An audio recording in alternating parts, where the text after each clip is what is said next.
Break બાદ ફરી આપનું સ્વાગત છે। વાત કરીએ સુરતના જે એક વ્યક્તિ છે તેમનું મોત થયું હતું, પહેલગામમાં જે હુમલો થયો હતો ત્યારબાદ તેમની જે અંતિમ વિધિ છે તે કરવામાં આવી છે। પરિવારજનોનું હૈયાફાટ રુદન જોવા મળી રહ્યું છે। જમ્મુ કાશ્મીરના પહેલગામમાં થયેલા આતંકી હુમલામાં મૃત્યુ પામેલ ત્રણેય ગુજરાતીના આજે અંતિમ સંસ્કાર કરવામાં આવ્યા છે। જે પ્રકારે આખી ઘટના છે, ઘટનાને કઈ રીતે જોઈ રહ્યા છો તમે? સમગ્ર ઘટનાને અત્યારે સમગ્ર ભારતની અંદર ઘૃણાસ્પદ રીતે લોકો ધુતકારી રહ્યા છે। હવે ભારત સરકારે જે ગઈકાલે 5 સ્ટેપ ડિક્લેર કર્યા છે એ તો ભલે કર્યા, પરંતુ આને કાયમી નાબૂદીની અત્યારે માંગણી ઉઠી રહી છે અને ઓક્યુપ પાકિસ્તાન કાશ્મીરને અત્યારે એમાંથી મુક્ત કરવાની ભારત સરકારને જરૂર છે કે જેથી કરીને આતંકવાદી હડ્ડાઓ કાયમી માટે દૂર થાય અને આતંકવાદી સાયો કાશ્મીરની અંદર ઉપરથી દૂર થાય। અત્યારે લોકોની માંગણી એક જ છે કે આ ઉપયુક્ત કાશ્મીર પાકિસ્તાનનો કબજો લઈને અને એને સ્વતંત્ર કરવાની જરૂર છે। બિલકુલ, આ હતા દિનેશભાઈ નાવડિયા। તેમનું સીધું કહેવું છે કે શૈલેષભાઈ જેમની મૃત્યુ કાશ્મીરના હુમલામાં થયું છે, સુરત ખાતે રહેતા હતા પણ હાલ મુંબઈ પરિવાર સાથે રહેતા હતા। ત્યારે તેમના પરિવારમાં દીકરો અને દીકરી જો પરિવાર સાથે તેઓ સુરત સ્થાયી થાય છે તો આશા દીપક ગ્રુપ કે જે દિનેશ નાવડિયા જે ઉદ્યોગપતિ છે તેમની છે અને તેઓમાં સ્કૂલમાં બંને બાળકોને જ્યાં સુધી ભણવું હશે ત્યાં સુધીનો તમામ અભ્યાસ મફતમાં આપવાની જાહેરાત કરી છે। કેમેરામેન જીગર ગુગલ સાથે કીર્તેશ પટેલ, ન્યૂઝ 18 ગુજરાતી, સુરત। તો સુરતના શૈલેષભાઈ કળથિયા જેમનું જમ્મુ કાશ્મીરના હુમલામાં નિધન થયું છે, ત્યારબાદ અત્યારે તેમની જે અંતિમ વિધિ છે તે કરવામાં આવી રહી છે। મોટી સંખ્યામાં લોકો પણ ત્યાં પહોંચ્યા છે, ભાજપના નેતાઓ છે તેઓ પણ ત્યાં પહોંચ્યા છે।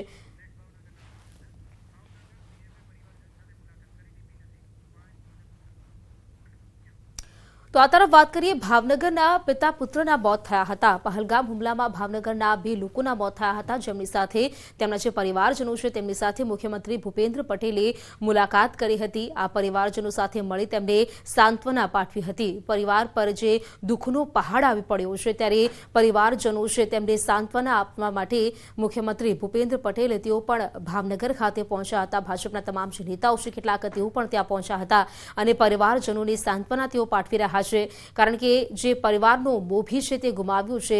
ભાવનગરના જે પિતા પુત્રના મોત થયા છે, સમગ્ર ભાવનગર જાણે શોકમગ્ન બન્યું હોય તેવું જે માહોલ છે તે જોવા મળી રહ્યો છે। દિવસમાં અઠવાડિયામાં એક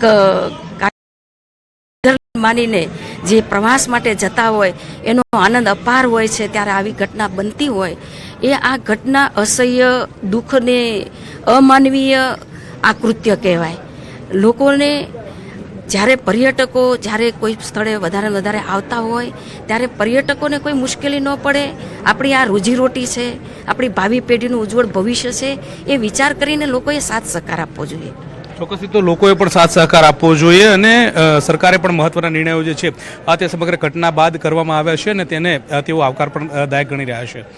કેપ્ટન ખેંગાર રાઠોડ સાથે ગૌતમ શ્રીમાળી, ન્યૂઝ 18 ગુજરાતી, ભાવનગર। તો આપે જે દ્રશ્યો જોયા, 2 દ્રશ્યો મેં બતાવી રહ્યા છે આપને। જે પ્રથમ દ્રશ્ય છે સુરતના જે શૈલેષ કળથિયાનું મૃત્યુ થયું છે, તેમના પરિવારજનોને સાંત્વના પાઠવવા માટે મુખ્યમંત્રી ભૂપેન્દ્ર પટેલ તેઓ તેમના પરિવારજનો સાથે મળ્યા છે, મૃતકોના પરિવારજનો સાથે મુલાકાત તેમણે કરી છે। અને બીજા દ્રશ્ય છે તે છે ભાવનગરના જે પિતા પુત્ર છે તેમના મોત થયા છે, તેમની અંતિમ વિધિ કરવામાં આવી। લગભગ મોટી સંખ્યામાં લોકો ત્યાં જોડાયા છે। मैं श्रीनगर थी ना, मैं जाता था फरवा। 2 દિવસનો પ્રોગ્રામ હતો અને પછી અમે ઉપર ટિકિટ લઈને ગયા એટલે 2-3 ફાયરિંગ, પહેલા તો 2-3 મિનિટ થઈ એટલે ફાયરિંગ થયું અને પછી ફાયરિંગ થઈને હજી ઘડીક રૂકી ગયું અને પછી બધાને વાગવા મળી ગોળીઓ। એમાં 1.5 ભાગમાં મારા ફુવાને અને મારા સ્મિત ભાઈને બેને વાગી ગઈ ગોળીઓ ને અત્યારે એ નથી। શું ઘટી હતી? તમે ત્યાં સાક્ષી હતા, કેવી ફાયરિંગ થતું હતું, તમે ક્યાં હતા ત્યારે, અને તમે કેવી રીતે આખી ઘટનાને ટેકલ કરીને બચાવ થયો તમારો? મારો તો બચાવ મેં ખુદે કર્યો ને મારા ફઈનોએ કર્યો। મેં મારા એકલા ફઈનો નીચે ઉતાર્યા અને ઘોડામાં બેહાડીને ઉતાર્યા। મુખ્યમંત્રી સાથે તમે વાર્તાલાપ કરતા હતા, એમને શું કીધું, શું સમજાયું કે સમગ્ર ઘટના મુદ્દે તમે વાર્તાલાપ કરતા હતા, શું કીધું? એ બધા આતંકવાદીને જલ્દી ખોજી કાઢશે ને ત્યાં મોટું કારણ એ હતું કે ત્યાં આર્મી નહોતી ને બહુ જ પબ્લિક હતું. સાર્થક, તમે જે સમગ્ર ઘટના જોઈ છે, કેટલા લોકો આ ફાયરિંગ કરતા હતા અને ત્યાં કેટલા લોકો વચ્ચે આ દોડધામ થતી હતી, શું હતું? એ ચારેય કોરથી ફાયરિંગ થતું હતું. એટલે તમે ક્યાં હતા ત્યારે આ ફાયરિંગ? ગેટ આગળ જ હતા. ચોક્કસથી તો તેઓ ગેટ આગળ હતા, આ ફાયરિંગ થતું હતું, તેમાં તેમણે પોતે તો બચાવ કર્યો છે, પરંતુ તેમની સાથે તેમના ફૂઈ હતા, એ ફૂઈનો પણ તેમને બચાવ કર્યો છે અને તેમને અત્યારે હાલ તેમના મિત્ર ગુમાવવાનું રંજ જે છે તે વ્યક્ત કરી રહ્યા છે. ખેંગાર રાઠોડ સાથે ગૌતમ શ્રીમાળી, ન્યૂઝ 18 ગુજરાતી, ભાવનગર.